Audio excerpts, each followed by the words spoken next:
Bonjour peuple congolais, papa, maman, onyokwami pona kozwa visa, agence de voyage Smart Consulting et pona bino.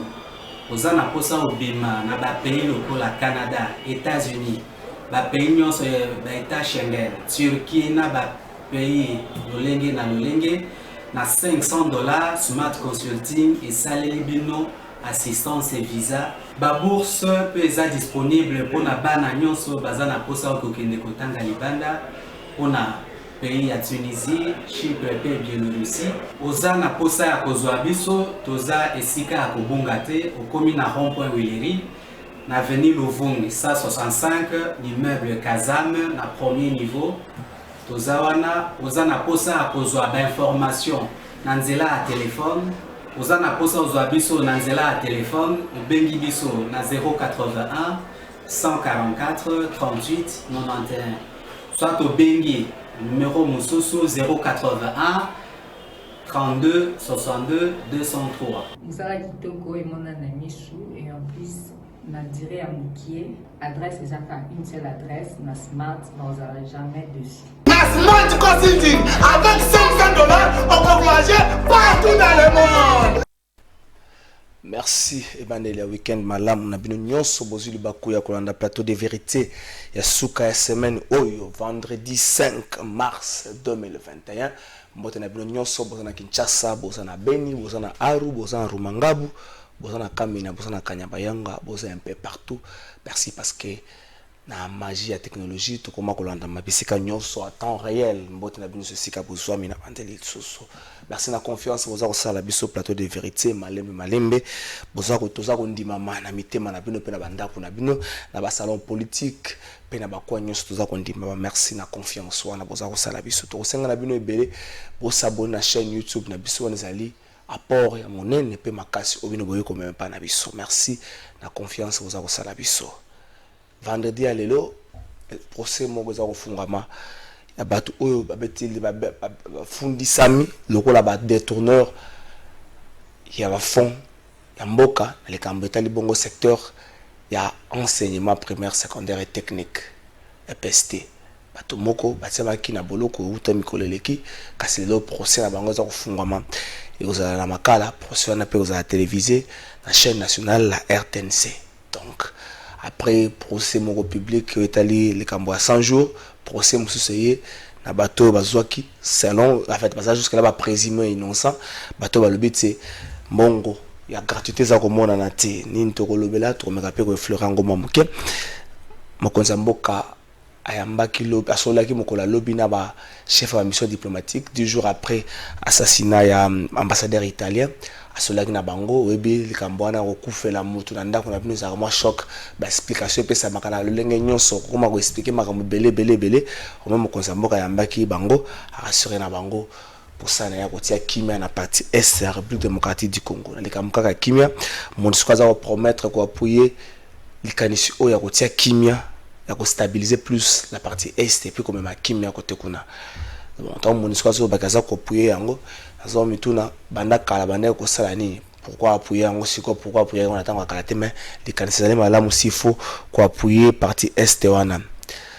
Moïse Katumba zana Kinshasa depuis mercredi lobby akutana kina premier ministre les solutions betamaka autour la formation ya gouvernement union sacré oyo bato baza kozela na osepela mingi na komona bato ba osala campagne pour la ministre to éviter premier ministre za ba créatorium na ye tango bato ba osala campagne pona nini ba osala campagne po balingi nini ba osala campagne na tina nini mengai na kobandela makambo na lobaki na kosenga na premier ministre asa la symbiose moko ya bien asa la mélange moko ya bien entre la jeunesse na mikolo ko permettre à ce que le vieux pape ça expérience na bango na ba jeune ba na dynamisme na bango et puis ba résultat et ko sala ndenge bato bazo kanza premier ministre ko bo santé gouvernement bato ba ozelango ko leka nyonso donc gouvernement retour à Messi bato ba ozelango ko leka nyonso atika la kana gouvernement wana moi mingongo komi ko tombwama na AFDCA ya mwana mboka bati le kwebo monsieur le président du Sénat AFDCA awana zakabali yo moko ndongo bisabiso donc eza libota kaka yo tzape na bandeko mususu obo sangana boko mata clan moko FDCA mais tant bandeko mususu bazo tombola mongongo pona ko belela ke la manière dont répartition ya ba poste ezo salema eza ko to ça les réels politiques te zape mo malamu te bandeko bele bazo tombola mongongo boko ko lo ba nyonso na bandeko wana mais simplement ce qui critérium moko ya poids politique ezali esengeli ko to ça yango monsieur le président Sénat faut éviter que créer na kati na yo ba poche ya ba résistance na kati ya famille politique na yo na kati ya clan politique na pour éviter créer ba poche ya ba résistance ebi kolongwa na yo na FCC mingi ezalaka pour na problème ya ba répartition ya ba poste éviter yango que tout roye comme la yo ndakisa na bureau assemblée nationale yo zu poste donc FDCA le parti politique est zu poste FDC est zu poste na bureau ya Sénat FDC est zu poste baninga mususu na pe ba oki kolela quoi de plus normal c'est vrai vous en a 41 députés vous en a 31 les alliés bazan a 10 na kata 10 wana PT à Mbikai Steve Mbikai ils en a 5 les autres alliés pe bazan a 5 mais ce que singi bokabola mais salama donc salama yo mutali boso ya Steve Mbikai batami balé et puis bande comme ça peut pas reçoit les partis travaillistes ba komela ki lettre ne ko na maboko nanga na komeko tangango parce que là signé par ba député parti travailliste concerne le partage des postes à responsabilité à l'honorable Bahati Lukwebo Modeste président du regroupement FDCA à Kinshasa Gombe. Honorable président, par la présente nous rappelons à votre autorité qu'en date du 4 février 2021, il y avait eu une rencontre entre vous et tous les députés du Parti travailliste conduit par le président du parti dans votre bureau au Congo Fleuve Hôtel. À cette occasion, vous avez une fois de plus promis que les cadres de partage des responsabilités dans notre regroupement, en combinant les critères de poids politique et la solidarité au sein du groupe, les postes les plus importants reviendra à FDC, tandis que le deuxième poste en importance devait revenir au parti travailliste PT en sigle, qui en désignera l'animateur en bonne et due forme. Nous sommes désagréablement surpris de constater qu'une semaine après avoir rencontré son Excellence, Monsieur le Premier ministre, nous n'avons aucune nouvelle concernant la désignation de nos représentants au gouvernement. Les postes qui doivent revenir au Parti travailliste ne nous est toujours pas communiqués pour que nous désignions les 3 candidats du parti. En tant qu'alliés, nous ne sommes associés ni de loin ni de près à ces processus comme c'est le cas dans d'autres regroupements. Nous rappelons à votre autorité que les alliés de l'AFDC disposent de 20 députés sur les 41 que compte notre regroupement. Ceci représente un tiers du nombre de députés de l'AFDC qui en compte 31, y compris ceux restés au FCC. Ainsi, les un tiers des postes devraient logiquement revenir à vos alliés. Sur base de poids politique auquel nous avons tous participé, l'AFDC a obtenu le poste de deuxième vice-président à l'Assemblée nationale et celui de président du Sénat. Ces 2 postes à eux seuls valent plusieurs ministères. En y ajoutant les 5 postes qui sont attribués au gouvernement, l'AFDC a gagné 7 postes. Les alliés représentent les 1 tiers des députés de l'AFDC, dont on doit plutôt à au moins 2 postes ministériels, dont l'un doit logiquement revenir au PT, deuxième force politique, deuxième force du regroupement, et aux autres alliés qui ont chacun un seul député.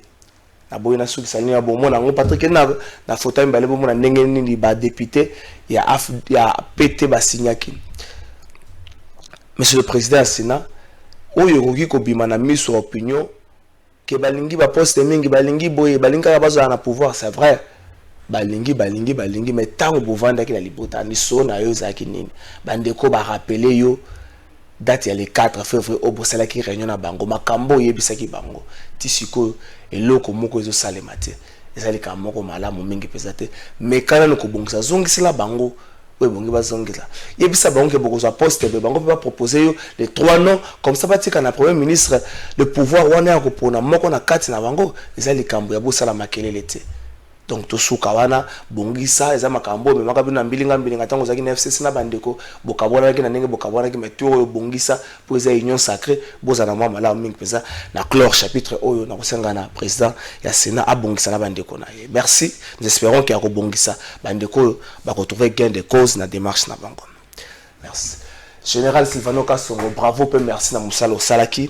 C'est vrai que ba mbela ya bandeko belé pe mbela na biso na ndenge to belaki les ratés aux Mananzila, les ratés alliés na ba élément ya police de circulation routière, ya la police ba élément sur la police ba Mananzila, notamment ya ba Ujana.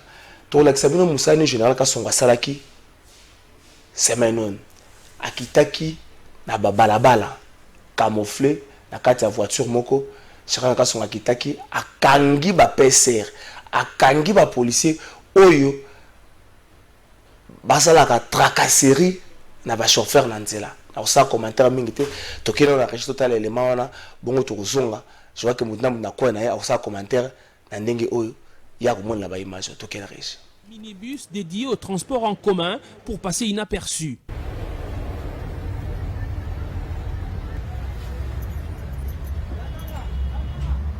L'objectif du chef de la police de la capitale est de faire ce que la population lui demande depuis un temps, c'est rendre compte personnellement de la terreur sémée sur les routes par les policiers de circulation routière et d'autres unités de la police. Mettre fin au phénomène roulage à la main tendue que les Quinois appellent Mbote Alikasu, cet acte de corruption voulu et entretenu par certains policiers de circulation routière et accepté par d'autres usagers de la route comme moyen d'éviter les ennuis avec les forces de l'ordre. Commencé par le boulevard du 30 juin qui est un des hauts lieux de la tracasserie routière à Kinshasa, le convoi camouflé de Silvano Kasongo est passé sur l'avenue du poids lourd.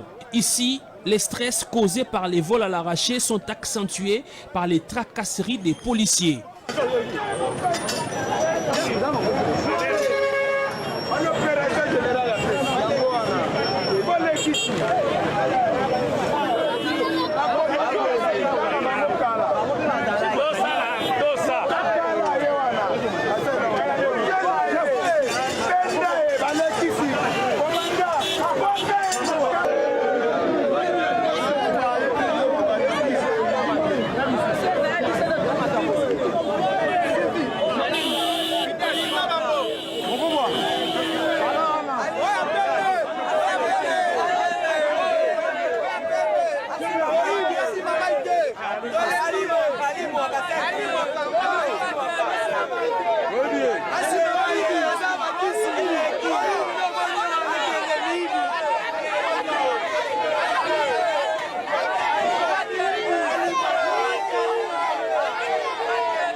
Au lieu de réguler la circulation, ces roulages ont choisi de se transformer en agents percepteurs. Ils ont nié les faits, mais les images prises ont témoigné contre eux.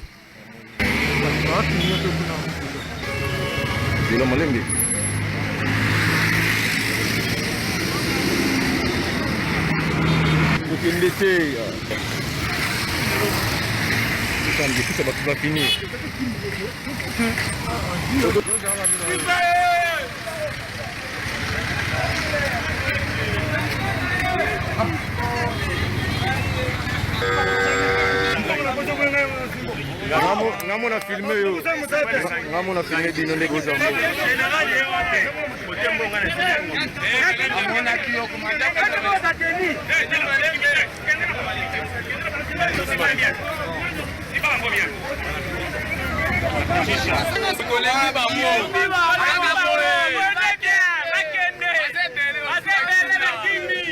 Après la 14e rue, toujours sur poids lourd, le général Kassongo a mis la main sur quelques éléments de l'unité appelée communément Oujana, ces jeunes gens recrutés il y a 3 ans qui semblent échapper au contrôle de leur commandant.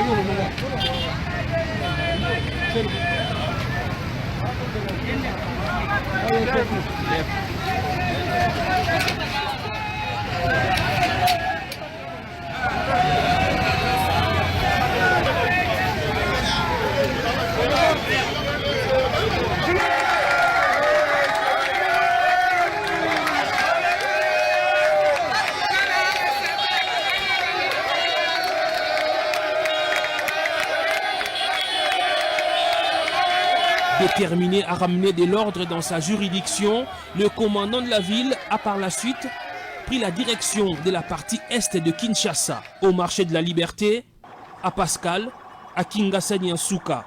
Le général Silvano Kassongo a vécu des scènes dignes d'un Far West.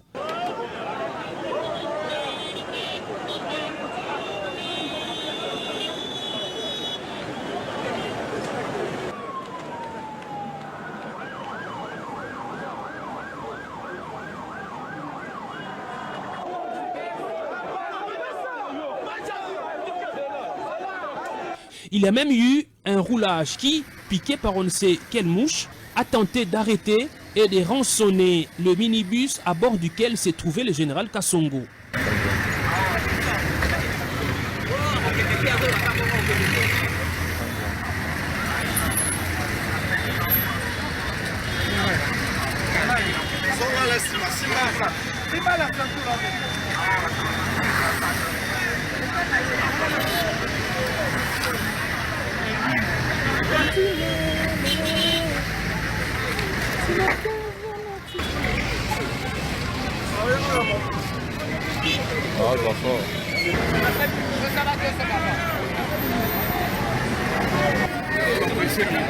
Sur le chemin de retour vers le centre-ville, le général Silvano Kassongo a poursuivi son opération de balayage des policiers véreux.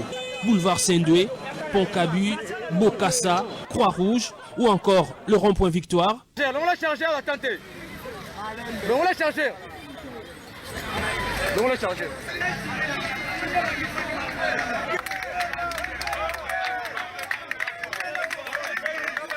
Général Kassongo makambo ça la biso o eza pour l'intérêt na biso.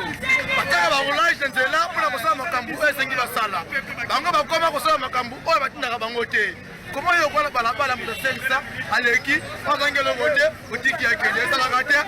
Attends, Makamo, tu souka. Makamo, ça va boire, papa, ah, mais là, parce qu'on va la moutou, ah, ça va bien. Ah, ça va bien, ah, mais là,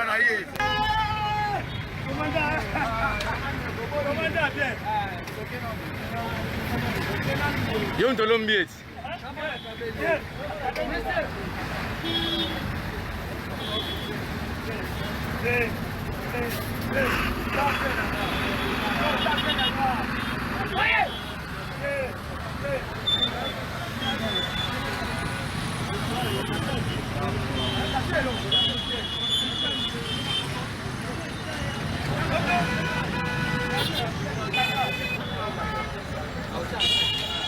Il est pas du Kanyaka.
Oui, on pourrait conduire.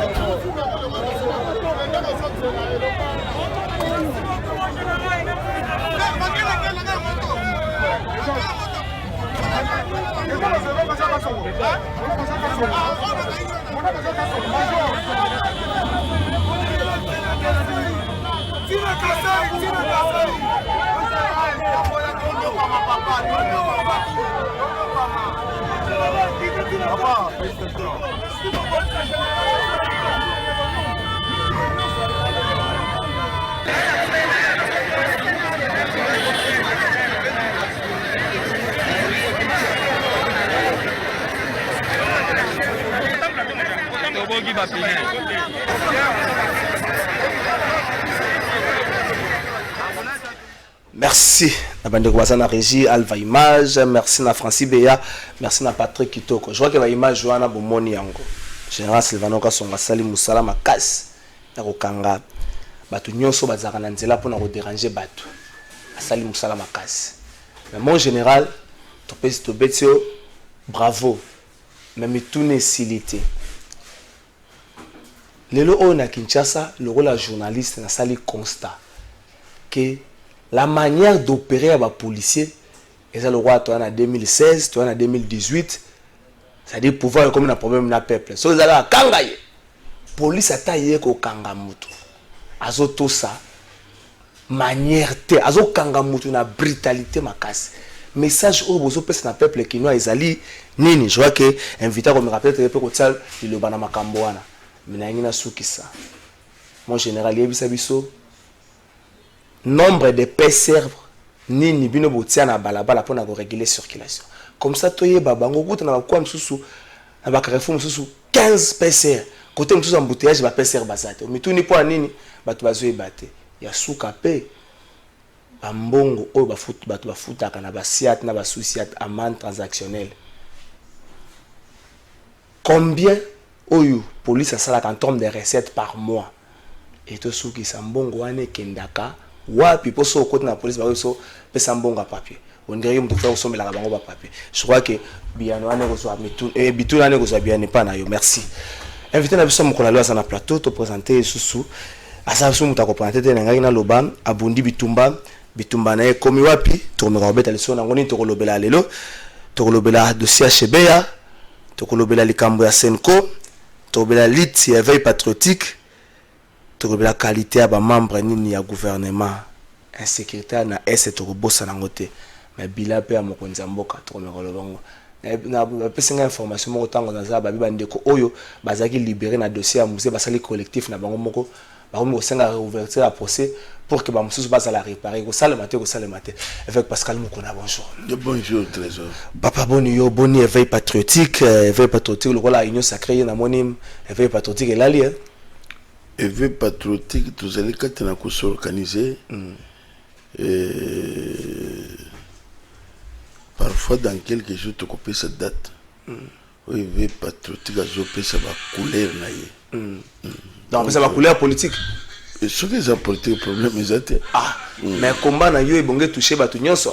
Écoute, toucher tout le monde. On peut savoir couleur politique mais tout bango comme na kamoko. Non, c'est parce que yo mutolobi ango. Dans le but ce qui est couleur politique ça fait quoi? Tu veux espérer que après ça tout le bel cambo quelques minutes kaka les cambo insécurité na est ambassadeur italien Koufi une semaine quelques jours après na bisika wana kaka moko ya ba juge militaire auditeur militaire moko akufi wana major moko tozomona lokola insécurité na est la République démocratique du Congo solution comme moi pas si Kabila bundana ki nango azui solution te Félix Tshisekedi peut au-delà ba promesse au-delà volonté na ye solution zo makaka te. Il ne faut pas dire que Kabila bundana na yango. Ça il faut enlever ça. Et bon, c'est-à-dire que insécurité à est comme nango Kabila. C'est-à-dire que batu ba créer tant batu ba kufi Kabila zalaki te azaki na Dubaï tant ambassadeur a kufi tant major a kufi Kabila zalaki na Dubaï. Ozolo ba insécurité. C'est-à-dire que l'insécurité à est ils allaient loko fabriquer de toutes pièces. Ce Kabila zalaki na volonté ya kusili insécurité ya est de sila kakala. Mais loko la bangunde ba créer ki yango. Moyen c'est les activités.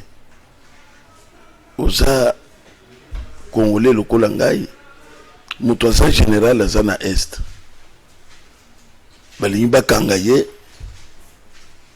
général kimeli na Rwanda ce n'est plus congolais a mis déclaré kazali rwandais okuyebisanga nini c'est-à-dire que insécurité ya est nazo pesoka lokomo armée nyonso oyo elingi kolonga bitumba ezali armée organisée. Ok. Kabila ne voulait pas organiser notre armée. Tout ça qui n'a eu armée ne biso comme qu'il y a électricien, plombier. Ah mais parce que là on a pas encore génie militaire. Ah yoka plombier. Oya ko comme colonel lo a comme colonel. Même ce que c'est que muteki ya bakarte ya RTL nanine lobby okutani ya adjudant. Donc ça veut dire que babibi c'est armée d'abord na tina bazo salango volontairement. Na moment zo salawana azali ko kotisa ba militaire rwandais bazo ya aw bazo koma bakunzi. So bazaka kokotisa ondiri azobenga bango azokenda kozwaka bango azoyaka na bango na mboka. Moussa asalaki répéter papa makambo quand même il faut peuple congolais y bango de son vivant Moussa. Tu peux me dire Ougandais, Tanzaniens, Rwandais, Ouazalagazagina. Tout le monde était parti. Mais les riaillés, c'est le retour au Bercail. Mais ce qu'on bat toi n'était pas au cons. Batouan n'était pas na posa minéré na bino. Bouye bisanga bitombe ko les habitants. Et c'est l'insécurité créée de toutes pièces. Partout au monde. Ils allaient armés. Il y a les colos. Ils ont bombardé. Force aérienne. Force aérienne, ils ont bombardé. Force terrestre, ils ont collé. Force aérienne, il y a un problème avec la vie. Ah, mais c'est quoi? Force aérienne, ils ont été. Force terrestre, vous avez rendu la faible. Beaucoup gagné guerni. Voilà état de lié. Talamboka. Tout ça, je vous dis sincèrement, c'est par la volonté de M. Kabila. Il faut qu'on a besoin. Aviez ceux qui étaient na balabala. On a pas nini. Qu'on soit minéré. Donc, territoire sans contrôle. Moutou ya déjà de koko na territoire nan. Pour le tourner ta taxe. Nan. Et ce territoire sans contrôle. D'ailleurs, qu'est-ce qu'il faut faire si on a reçu même qui mène à partir pour au barango bande ko bazo kufa so muta kufa yo beleli mais qu'est-ce qu'il faut faire? Au moins même ndenge tozoloba. Tozali ko compatir. Mais il fallait pas européen ba yeba que insécurité à l'est. Et bon ba yeba kiteli boso. Non. Ba yibi bazo sala semblant. Lokole komi ya que ambassadeur a Kofi.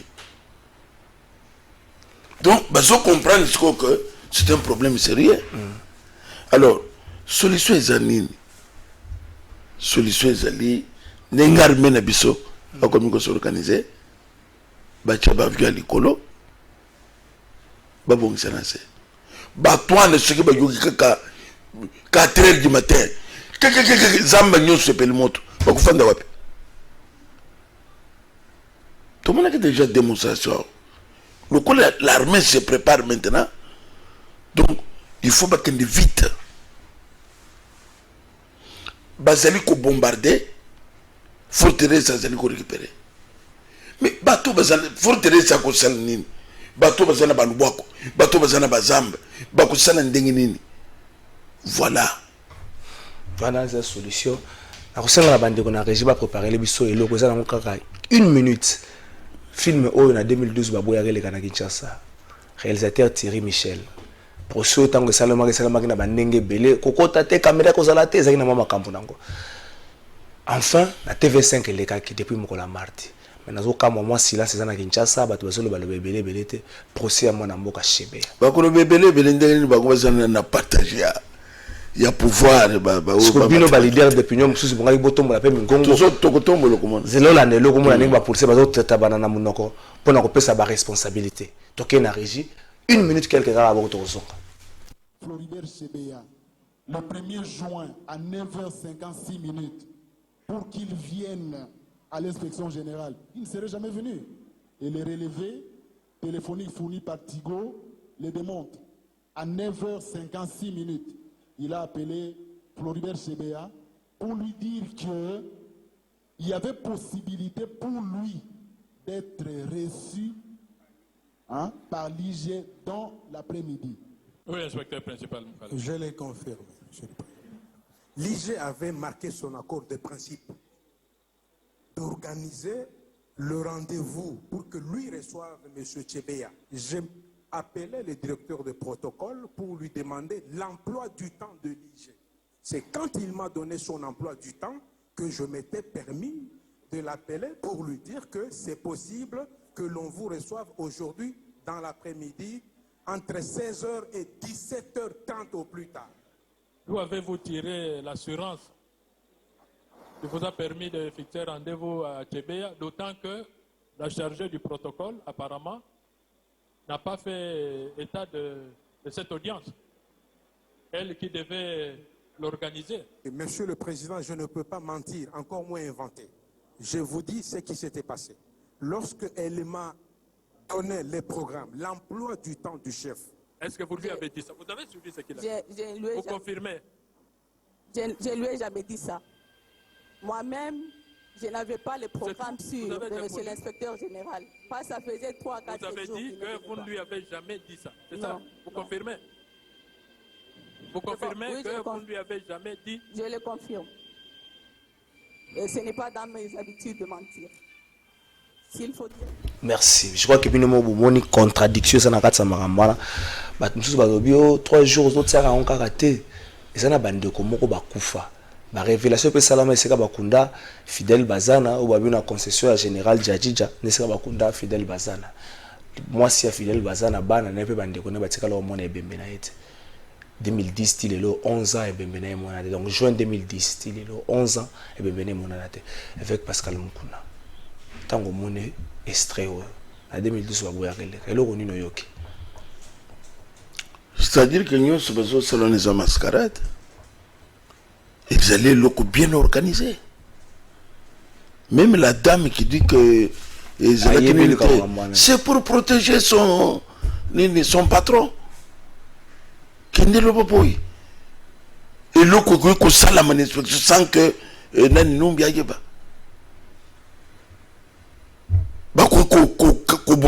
Tu n'as place sans autorité morale à yeba.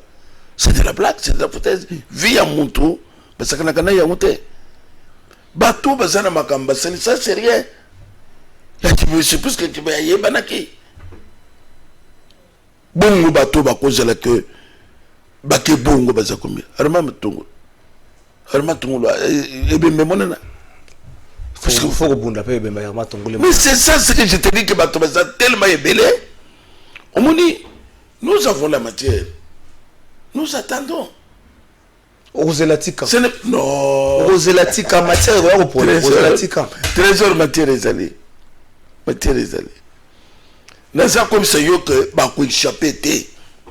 Ce qu'on est avec, à ce courage, yo que n'était pas court. Qu'on déposer plainte. Ah, démarche, on est là, live. Et là, l'été. Pongia bébé. Dieu merci. Parlement est quoi? Loi 21. Et vous allez changer. Okukamo. Aba député ba comme ko wela ba poste ba ngom ningi ba kenana na gouvernement. Yo moko lobi que baza concentré dans la poste. Ce n'est rien. Loi 21 kolongwa. Tout ce qu'on a prédit na mboko et salami. Kabila kusamba awa. Tika nanu ya CPI. Ya awa. Totelemene na cour. Yo accusé. Naza comme ce que totelemene na cour. Naza na matière papa. Sa matière. Totelemene na cour. Même yo kam. Ah, toujours c'est la mokolangwa. Jusqu'à ce que à cause de l'emprisonné non na CPI mais na makala. Na tongo na ke kotala kutuna ban. Asa pepi, tona na pepite. Balobi asa pepi deux fois, non, quatrième fois. Boke na ya pepe deux fois. Oh. Ah ouais, na makala. À côté, papa, ils ont tué, emprisonné bateau. Mais pourquoi pas il lokwana? Nous avons besoin de que loko zeli kokona ndoko buka. Yene no bokite, nani ba bokite.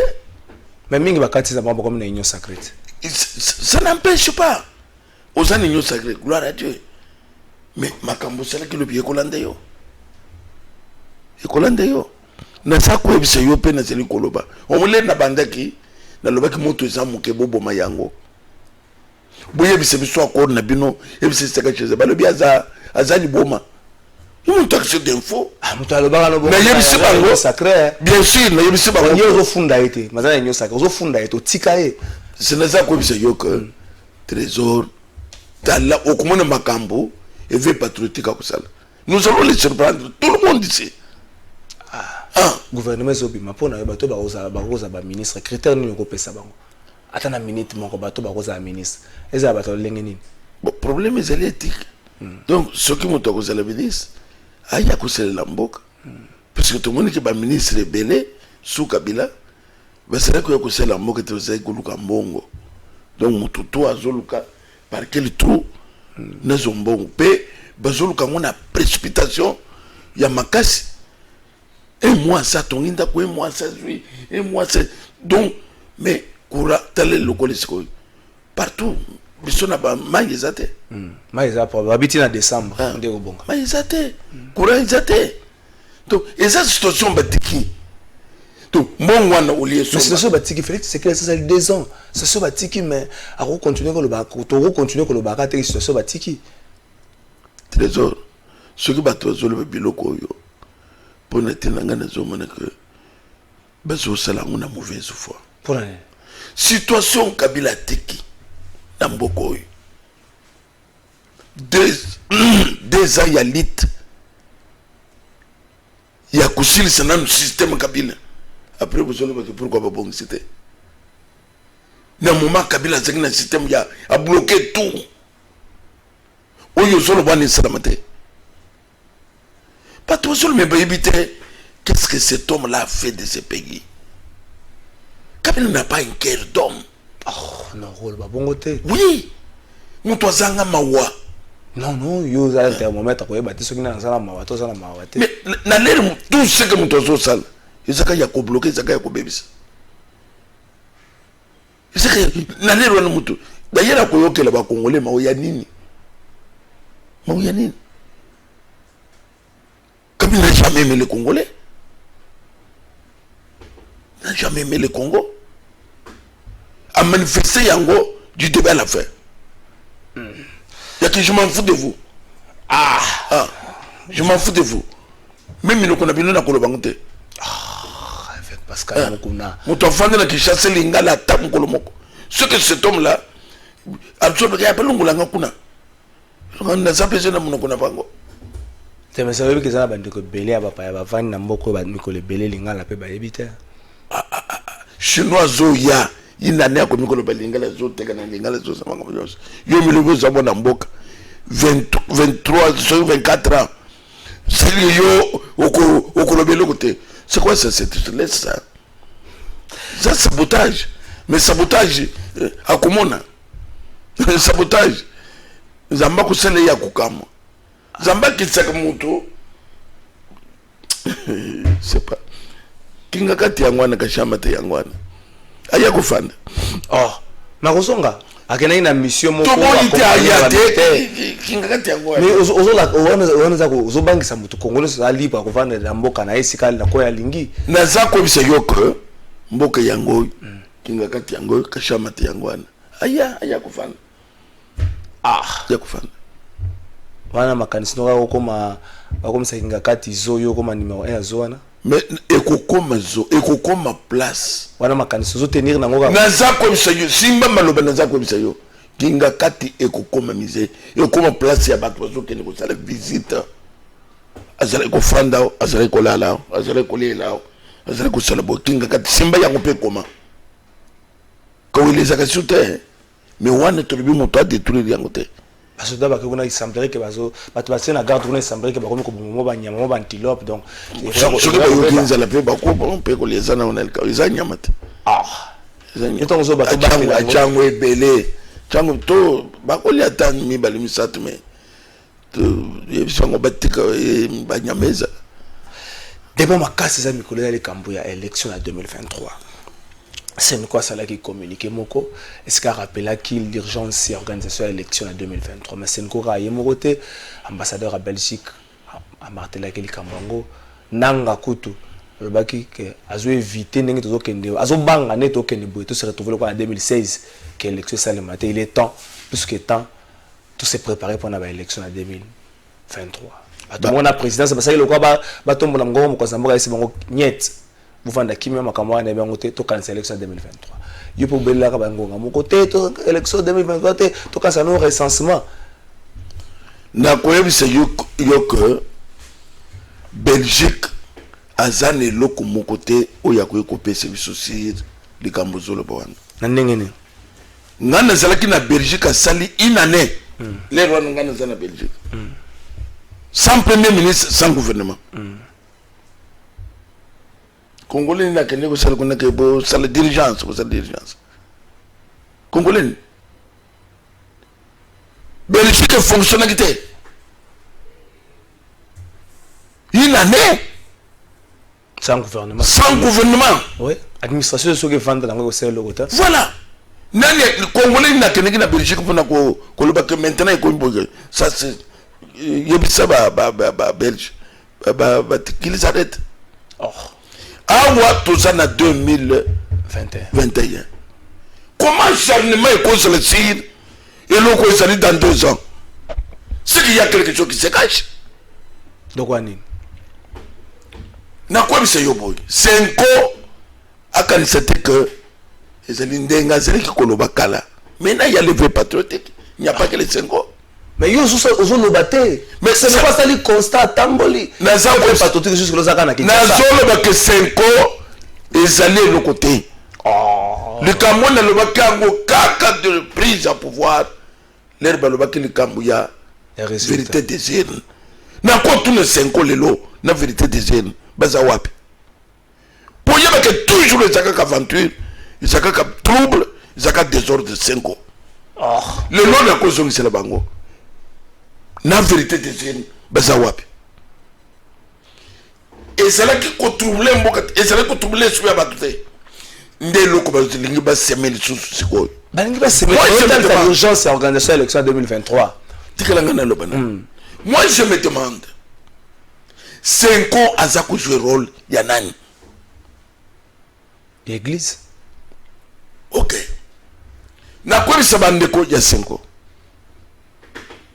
En face na bango bakozane veille patriotique. Oh. Et veille patriotique. Attends. N'entenez Bisso ne veille patriotique. Ba préalable ezali. Pelé na bimi na prison. Na lobaki ango makambo ya kinante. De grâce que na lobaki ango avant. Muto kontrigi ngazate. To lobaki boy. Bisso na effet patriotique. Et le quoi liboso ezali recensement. Muto kwa biso likambo élection te na moment bolobi na le recensement te. Ni présidence de la poste mais c'est qui met dans Congo mobimba. Attends. Ni présidence de la République. Ni gouvernement. Ni Senko. Ni ambassadeur. Ni ambassadeur. Ni Belgique muto kwa biso likambo ya élection te. Laissez-moi m'exprimer. Vas-y. Pona nini. Ndelo ko ezaka mboko toujours. Ce n'est pas la vie des gens. Mais Isaka Bakiti. Les 5 ans sur l'élection, ils visent quoi? Partage, il y a pouvoir. 5 ans, il y a bien le quoi soit qu'on attend l'élection. 5 ans, il y a bien le quoi soit qu'on a partage de pouvoir. Oh, il y a beaucoup de causes. Jamais. Nous avons besoin du peuple congolais à se retrouver Mboke Bonga. C'est ça l'ITV patriotique. Mais ça l'ITV 5 ans. 5 ans l'ITV. Mais les soins bouillement. De nous mettre 48 000. Pareil communication. C'est ça. D'abord, ils allaient recensement. Vous avez l'élection ni. Nombre il y a pas de yébénité. Mensonge va monter dans Bokoy. Tout cela 80 millions. 80 millions sur base de quoi? Élection islamique du temps de M. Mobutu. Paye ici la caté. Recensement plutôt. Et nini recensement. Papa, où est-ce que c'est l'histoire? Qui veut voter belé? Va monter mensonge, non se sorte. Nanga ne peut pas parler. Oh.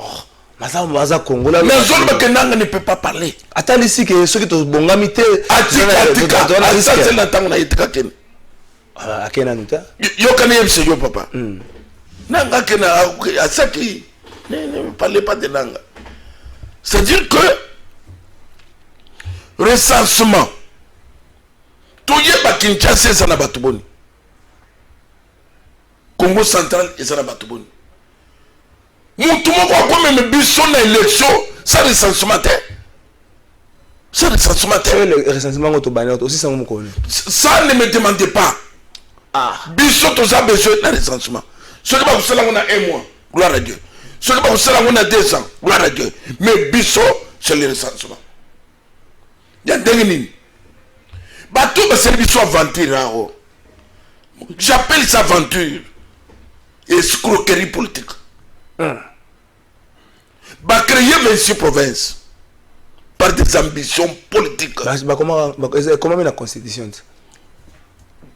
Ce qui est comme la constitution. Boba n'a pas de province. Kenge sans là. Ce qu'on crée le luna province à l'Omami.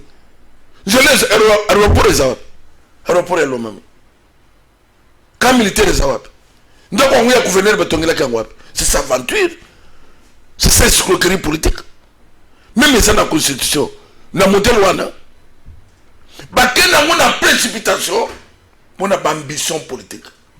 Maintenant que nous avons 26 provinces. Trésor. Il n'y a pas que eux. Élection modèle Wana n'a pas compromettre. Il faut ça le matin. Oh. Pour ça la nini avec Pascal Moukoumé. Et tout le coup, il y a pas tout bon. Puisqu'il y a un an avant. Mais tu as dit que nini na zolo bango. Province ya Kenge on bo créer le coup là 16 provinces. Non 15 oui, pour ça 26 15. Donc oui, le nombre il y a ba to Kenge ke bezo voter banane bezo voter kona. Kenge wana ba dépiécer bandundu, les grands bandundu. Donc oui, ba tena kuilu ba tu combien? Que ça il central ba tu combien? Bah on va qu'est-ce que ça comme si quoi l'élection besoin sélection base de quoi? Donc ils aventure. C'est quoi ça l'aventure? Tout ça pour mettre ces mots en garde. Bissot, tous allez bien éveillés, tous allez bien documentés, bien informés de tout ce qui se passe.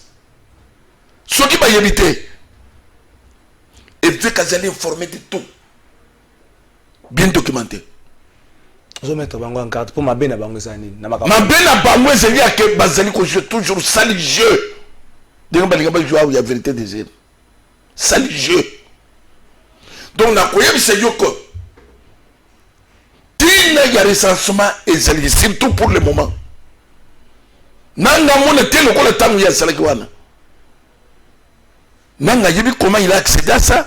Nanga yebi réunion tout salaki na bango. Aïe makambo yebisaki. Oui. Tébé. Et Nanga sait très bien qu'il fait que tu es contre Koyanaye. Tu serais combien de réunions pour ne pas convaincre le gars. Donc, c'est le point à côté de ce yoko. Et qu'on est que les sous-soutés. Ah oui, nous, qu'on a besoin de ce recensement. Ça ne dépend pas que on monte en présence, mon quoi le baquet, et ni membre à couvrir. Nous, les peuples congolais, nous demandons ça. Nous, les peuples congolais, nous sommes membres patriotiques. Nous avons c'est l'ensemble des peuples congolais. Nous avons ça dans la tête. Bah, petit, on est salami trop. Donc, nous avons même pas tout veika. C'est-à-dire que, nous, comme on est que, et quand on a voté autant on a besoin de se baser sur quoi? Bah, chiffre, nous avons besoin. Bah, on a un nombre d'enrôlés. Maintenant, c'est le nombre d'enrôlés à Lukuta. Et ça, c'est le Lukuta. Nombre d'enrôlés, il faut que d'abord nombre de yabat. Voilà. Recensement. 2. Trésor. Tous allez la carte d'électeur. Carte d'électeur. Ndeba tu sur ça. Il y a comme carte d'identité. Mboka nini yango c'est la carte d'identité. Bazo empreinte ya mutu. Mutu aye ache misapi identité na yebini. Ba che carte na yeba ibike mutu setel. Tout ça nango. Biloko organisé de toutes pièces. Il y a Ouganda à Koya, Rwanda à Koya, à voter par Bimiake. Pas ici maintenant. Carte d'identité. Biso avant token d'élection. Nous trouvons sur la carte d'identité. Tout le monde a voté. Et 3 changements. Il y a loi électorale. On a parlé de la session de mars.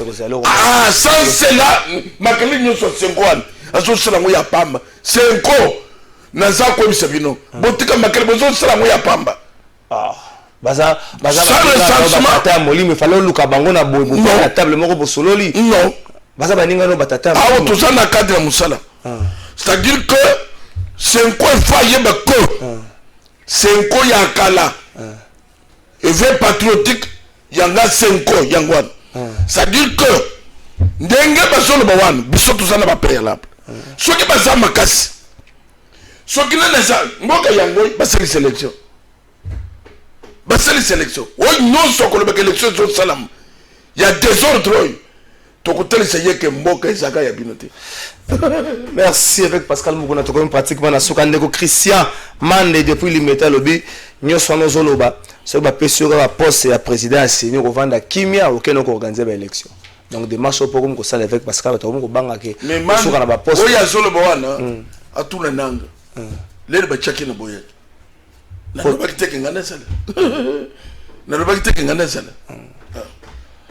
Est-ce que tous nous moutons à Soukango, n'a vu que Souki c'est un message à Saint-Quoi? Est-ce que la tango tikale mon amboka fait c'est que 2 ans na union sacrée na bato bana kati union sacrée yo ne veille patriotique au bio ka passe ya population yebi na population vivra ko yebi ke mai na kurezangi.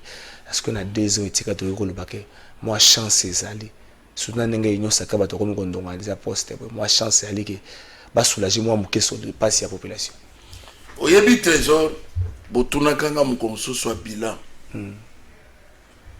il y a 2 ans. Il y a 2 ans. Nebisa qui vient que beaucoup y a besoin de cambier bilan 2 ans. Puisque awa ezali cambier muto azaye moko na kati ya pouvoir te. Muto zo diriger jusqu'à présent c'est monsieur Kabila. Azana Sénat, azana Parlement, azana gouvernement, azana na assemblée provinciale. Tout est aïe. À ce moment-là, beaucoup le voyaient côté. Mais bilan, 2 ans. Parlement est quoi? 2 ans. Sénat est quoi? 2 ans. Justice est quoi? 2 ans. Donc, c'est un bilan très positif.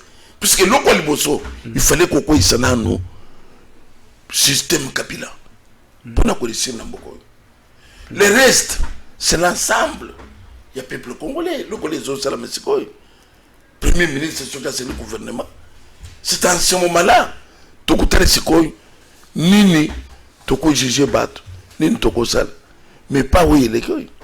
Avec Pascal Moukouna, ici, donc pour nous, avant toutes ces élections, 3 préalables, recensement, carte d'identité et puis conditions sociales et la population. Ce qui est en côté élection exacte. Exact. Et qu'on soit dans carte.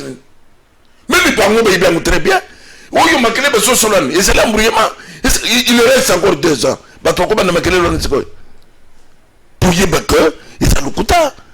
C'est quoi tika des autres va ça que souvent. C'est quoi tika distraction? C'est quoi tika c'est assez. Bah c'est là où trop. Baluka ndenge baluka kabilo kuna bango ya chop chop ndenge mususu. Mais pas pour le moment. Baluka chop chop le susu. Chop chop sikoité. Ah otuzana na 2 ans. Bakoba na makelelo anete. Comment na makelelo anete? Espérons que par préalable et veille patriotique il y a une solution. Quoi solution? Oui, sortir beaucoup ça là mais les date ni. Tu comprends cette date? Ah. Papa nous a comme sauté et veille patriotique vous allez très musclé dans beaucoup. Il dit qu'Apenda a mis les bandes au côté déjà. Oui, il dit qu'Apenda c'est un ami, c'est un frère, c'est un ami. Ok. Espérons que le procès, M. Laurent Désiré Kabila le fonga ma réparation au Salama. Ceux qui battent Bazaki va incriminer, va condamner Bango. Ceux qui Bazaki va incriminer, va tika Bango, peut réparer au moins Bandekwana, va recouvrir vie normale. Ming Bazaka va militaire, taka militaire 20 ans en prison après, aïe le sous le remonté, awa bimi à Rosala Nengenini. Espérons que solution comme ça. Mais bateau baïbaki mbongo ya bana kelasi. S'il s'avère que baïbaki, on a pensé que toi tu yoka bango mabate. Babot la bango nyonso na o bazwaka kala babot la bango. Wana to yoka nate. Poza Congo ya lobi. Babot la bango nyonso. S'il s'avère que baïbaki. Ce que za bongo, ce que baïbaki te, bazo ki na musala bango calmement. Je crois que tu soukisi wana avec Pascal. En tout cas merci. Merci. La CPD, mais éveil patriotique à marche. 3 préalables toujours. Merci.